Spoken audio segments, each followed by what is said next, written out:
Hello guys, welcome to CP Sharma classes.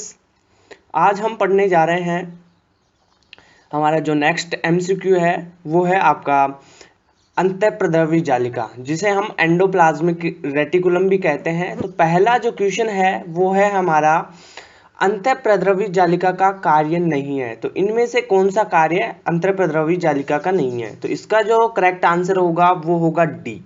अब आप देखिए, इसके जो अंतःप्रद्रवी जालिका है उसके कार्य क्या क्या हैं। तो उसके 3 कार्य तो यहाँ पे दे रखे हैं। टू फॉर्म मैकेनिकल सपोर्ट, दूसरा हो गया फैट सिंथेसिस और तीसरा हो गया प्रोटीन सिंथेसिस। ठीक है, इनके अलावा आप देखिए एक्सचेंज ऑफ नेसेसरी मटेरियल भी ये कार्य करती है, इंट्रासेलुलर ट्रांसपोर्ट का कार्य करती है ये। ठीक है, इंट्रासेलुलर कंडक्शन का भी कार्य करती है और कुछ मेटाबॉलिक एक्टिविटीज होती है उनका भी कार्य आपकी जो अंतःप्रद्रवी जालिका है वो करती है। ओके गाइस, नेक्स्ट क्वेश्चन है, किस आयन का संग्रह एवं वितरण चिकनी सतह युक्त अंतःप्रद्रवी जालिका द्वारा किया जाता है? तो इसका जो आंसर होगा वो होगा कैल्शियम आयन। कैल्शियम आयन का संग्रह और वितरण जो आपकी स्मूथ सतह वाली एंडोप्लाज्मिक रेटिकुलम होती है उसके द्वारा किया जाता है। तो दोनों क्वेश्चनों का आंसर हो गया।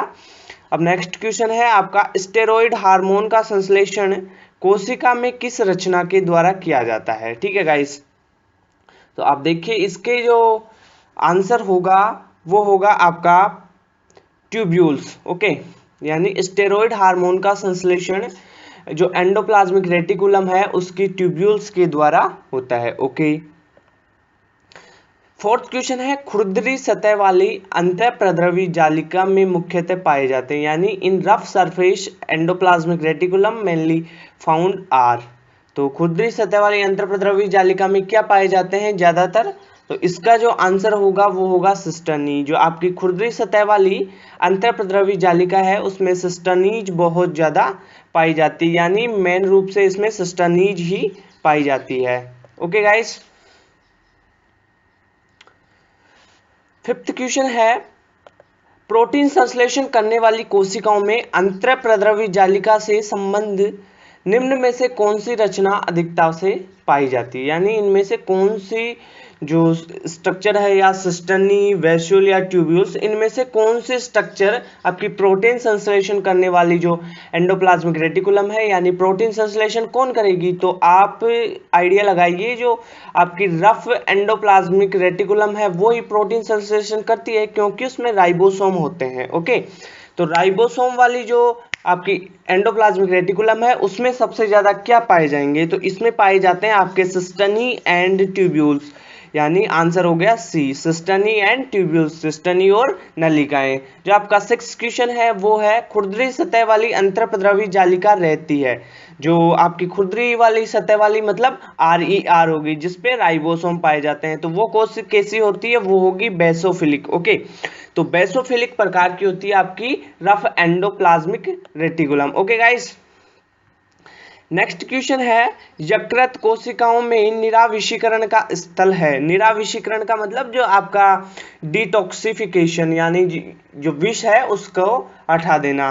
तो वो कार्य करती है आपकी जो चिकनी सतह वाली एंडोप्लाज्मिक रेटिकुलम है, यानी स्मूथ एंडोप्लाज्मिक रेटिकुलम करती है। ओके, 8th क्वेश्चन है आपका, एंडोप्लाज्मिक रेटिकुलम के खोजकर्ता कौन थे? तो आप देखिए, जो एंडोप्लाज्मिक रेटिकुलम है उसको पोर्टर और उसके जो साथी थे उन्होंने खोजा था। तो एंडोप्लाज्मिक रेटिकुलम के खोजकर्ता कौन हुए? पोर्टर और उनके साथी। 9th क्वेश्चन है, एंडोप्लाज्मिक रेटिकुलम अनुपस्थित होती है, तो जो ER है आपकी वो कहाँ पे नहीं पाई जाती? वो आपकी देखिए जो प्रोकैरियोटिक सेल्स होती है उनमें नहीं पाई जाती है, प्रोकैरियोटिक सेल्स में नहीं पाई जाती है, वर्षण की जो अंतराली सेल्स हैं उनमें पाई जाएगी।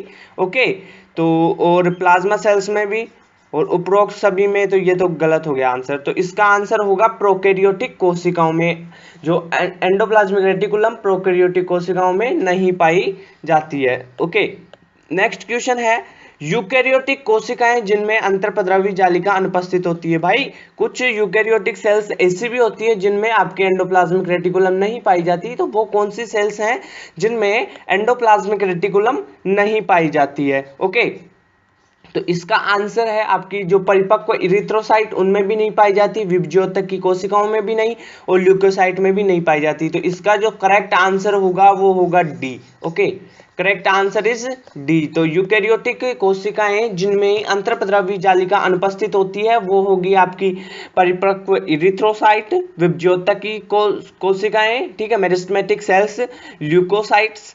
तो ये सभी हो गई। ओके, नेक्स्ट क्वेश्चन है शुक्राणुओं में अंतर्द्रव्य जालिका निरूपित होती है तो उसमें कुछ ही आशय पाए जाते हैं, अनेक आशय नहीं पाए जाते हैं, ट्यूब्यूल्स नहीं पाई जाती, उसमें सिस्टनीज नहीं होती, उसमें कुछ ही वैक्यूल्स होते हैं, यानी कुछ ही आशय होते हैं। ठीक है, अब नेक्स्ट क्वेश्चन है आपका, जो नेक्स्ट क्वेश्चन है वो है वसा कोशिकाओं में अंतर्प्रद्रव्य जालिका का स्वरूप रहता है। तो जो वसा कोशिकाएं होती है उनमें जो आपकी अंतर्प्रद्रव्य जालिका रहती है उसका स्वरूप कैसा होता है? तो वो होती है कुछ सिंपल ट्यूब्यूल्स की तरह। ओके, तो इसका आंसर होगा सरल नलिकाएं। ओके गाइस, नेक्स्ट क्वेश्चन देखते हैं, अंतर्प्रद्रव्य जालिका की जो झिल्ली होती है उसकी मोटाई क्या होती है? मोटाई को देखना अपन को।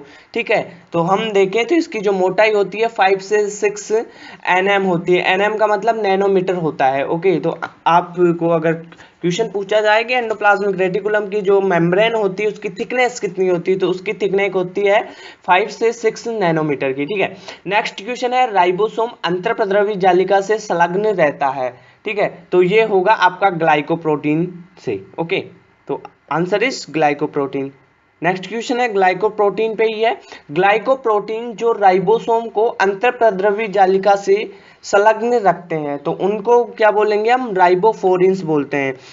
मैंने लेक्चर में बहुत अच्छी तरीके से बताया कि जो आपके राइबोसोम्स हैं वो एंडोप्लाज्मिक रेटिकुलम की जो सरफेस होती है उससे किस प्रकार से अटैच होते हैं और कौन कौन से राइबोफोरिन है, फर्स्ट सेकंड थर्ड, ठीक है, कितने प्रकार के हैं, तो उन सभी के द्वारा कैसे ये जुड़ते हैं। ओके, कौन सी सब यूनिट जुड़ती है, तो आप इसके लिए जाके देखिए लेक्चर को। ठीक है, एंडोप्लाज्मिक रेटिकुलम का जो लेक्चर है उसको देखिए, एमसीक्यू बाद में देखा करिए, आप पहले लेक्चर देखा करें। ओके, तो आपको बिल्कुल क्लियर समझ में आ जाएगा। ओके, नेक्स्ट क्वेश्चन है आपका ग्लाइकोजन का संश्लेषण होता है। 16th जो क्वेश्चन है वो है ग्लाइकोजन का संश्लेषण। तो ग्लाइकोजन का संश्लेषण कहाँ पे होगा?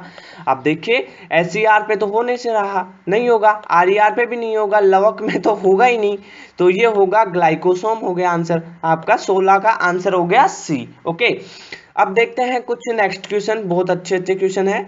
तो गाइज अगर सब्सक्राइब नहीं किया है चैनल को तो सब्सक्राइब करें। अगर आपको बीएससी एमएससी की और नीट की स्टडी करनी है, साथ में नोट्स चाहिए, तो आप मुझे कमेंट्स कर सकते हैं, मैं आपको लिंक सेंड कर दूंगा। ओके, सब कुछ फ्री में है इस चैनल पे, आपको सब कुछ फ्री में मिलेगा। ओके, 17th क्वेश्चन है चिकनी सतह वाली अंतर्प्रद्रव्य जालिका में अधिक संख्या में पाई जाएगी।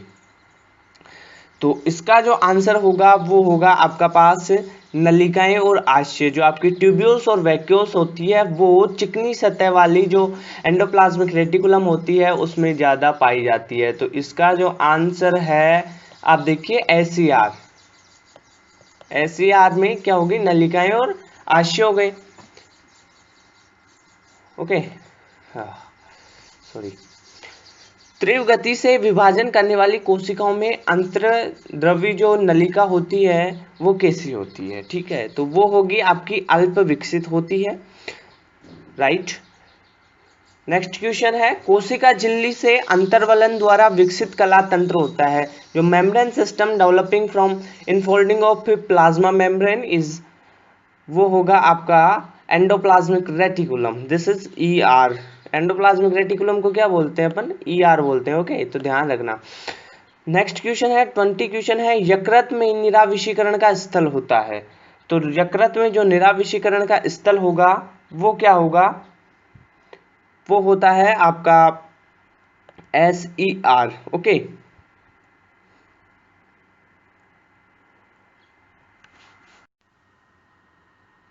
तो गाइज ये देखिए इसमें जो ये डायग्राम है इसमें एंडोप्लाज्मिक रेटिकुलम भी है आपके पास, राइबोसोम है, गोल्जी कॉम्प्लेक्स है, ये कुछ लेयर से बनी हुई है, इनको हम बोलते हैं आपकी एंडोप्लाज्मिक रेटिकुलम। ये गोल्जिकाई भी होती है कुछ। इसमें एंडोप्लाज्मिक जो रेटिकुलम है ये आपको पैरेलल स्ट्रक्चर्स दिख रही हैं कुछ, इनके ऊपर क्या होते हैं? राइबोसोम्स होते हैं। तो इन जो स्ट्रक्चर राइबोसोम होती है वो देखिए जो ये आपकी रफ एंडोप्लाज्मिक रेटिकुलम बना देगी।